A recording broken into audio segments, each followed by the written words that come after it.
The Tao of Self-Confidence, episode 635.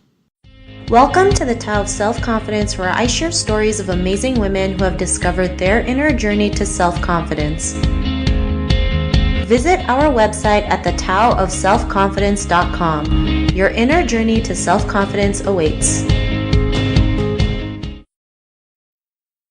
Well, hello, friend. Welcome to the Tao of Self-Confidence, where I share stories of amazing women who have discovered their inner journey to self-confidence. I'm your host today, Sheena Yap Chan, and today I have an amazing lady on the show today. She's the founder of Hueman Group Media, and I'm really excited to have her on and share her story with us today on self-confidence. So without further ado, I'm going to introduce you to Camille Laurente. Camille, how are you today? Maybe you can fill in a little bit more about yourself to the listeners.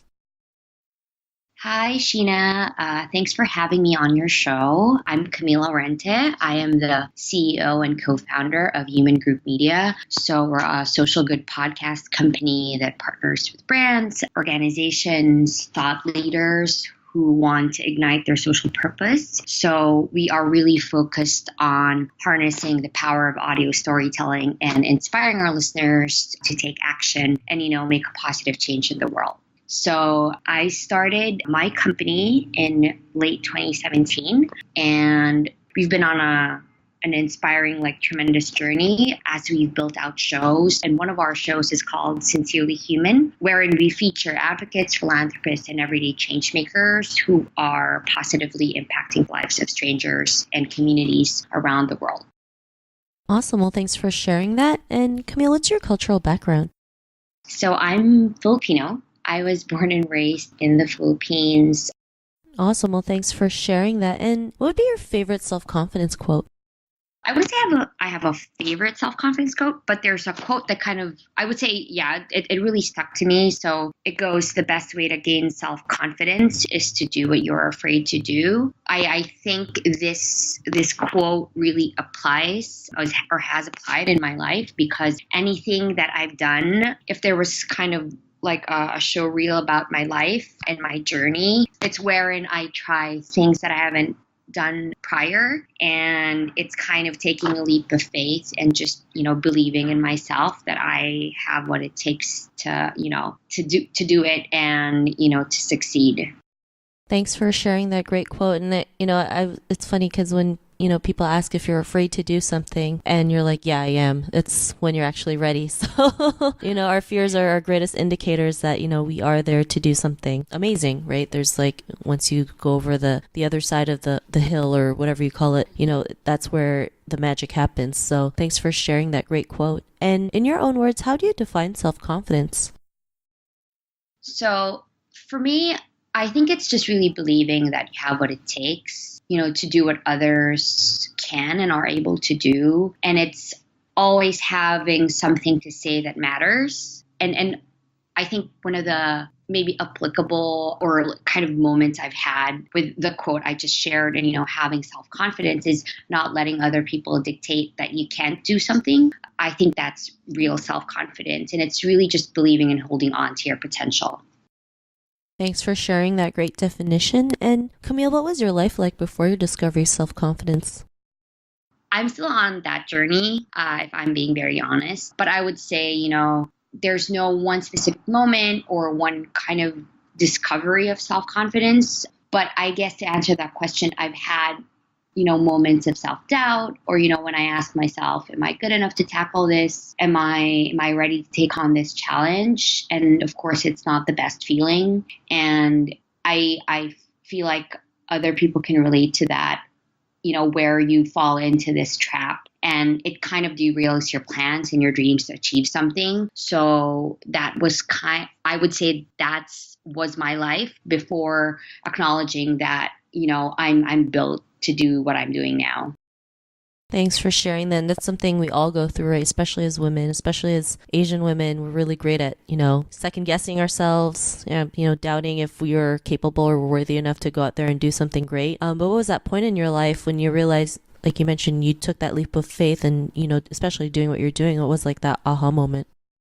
As I mentioned earlier, I've had kind of phases in my life where I've had those moments. Well, first was, of course, I was a corporate lawyer before being an entrepreneur or starting my own company. So that, I guess, was a leap of faith. But, shifting careers from corporate law to media and actually, acknowledging that, I have something to say and I'm confident in what I'm doing and, the types of shows that we've been able to produce and the stories that we've been able to share is kind of validation that I'm supposed to be doing what I'm doing now. So I'd say when I started producing podcasts and when I decided to start my own company, managing my own team, it wasn't something that I was used to doing on a daily basis initially because I think the aha moment was I now am on the other side wherein, I have to be a leader.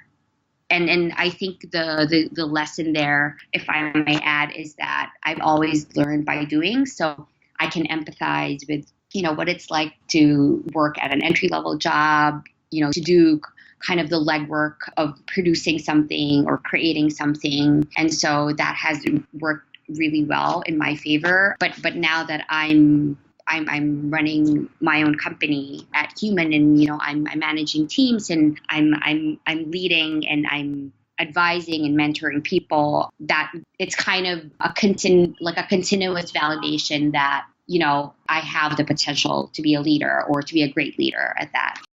Awesome. Well, thanks for sharing that. It's great that you've been able to shift careers, right? Most people are really scared to do that, right? Because they're afraid like, oh, what if I don't have a steady paycheck? What if this fails? What if, this blows up in my face? But you just went ahead and did it, right? And, from totally different careers, from being a corporate lawyer to media, right? Not many people would even make that jump because it's like something that's so unknown to them. But, because of that, what's your life been like now?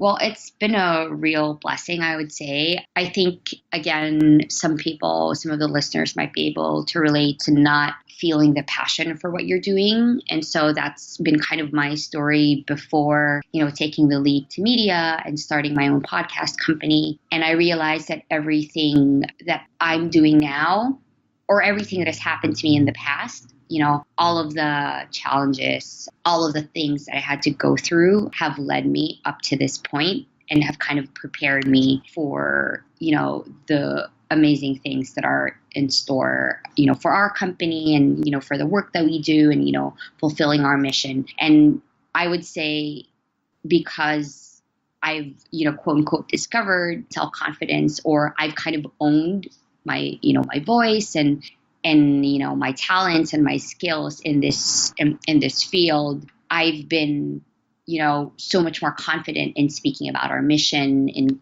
engaging in conversations with clients, senior business leaders, people in the industry. And so that's helped me a lot. Awesome. Well, thanks for sharing that. And, to the woman who's listening to your episode, she may be in her own journey to self-confidence. What would be that one tip you would give to her? This might be a little different. I'm not sure if any of your other guests have said something like this, but in my experience, I would say, self-confidence is not enough to succeed if you don't equip yourself with the right skills and, a great work ethic and, just being kind and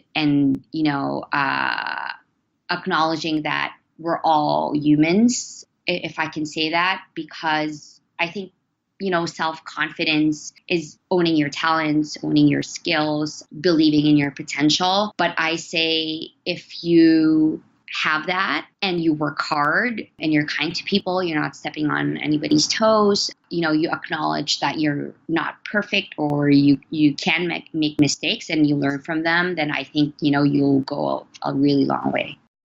Awesome. Well, thanks for sharing those great tips. And I like how you mentioned, equipping yourself with the right skills and tools. I mean, that does help us build our confidence and go out there and, do what we want, whether it's going out for your passion or having a huge purpose. Confidence really does help us along the way. So thanks for sharing that. And, if our listeners want to get to know a little bit more about you and what you do, is there any links or social media profiles we can connect with? So our flagship podcast, Sincerely Human, we're on Instagram. So it's Sincerely, Hueman. That's how we spell human. If you want to check out, our company and, our other shows, you can go to huemangroupmedia.com. And also you can find me on LinkedIn if you want to add me and see the other projects or other shows that we have that I'm working on. Awesome. Well, thanks for sharing that. And to our listeners, if you want to connect with Camille, you can also head on over to thetowselfconfidence.com and search for Camille's name. Her show notes will pop up along with everything else that we talked about. And I really just want to thank Camille today for taking the time to share her story and tips with us on self-confidence. So thank you so much, Camille.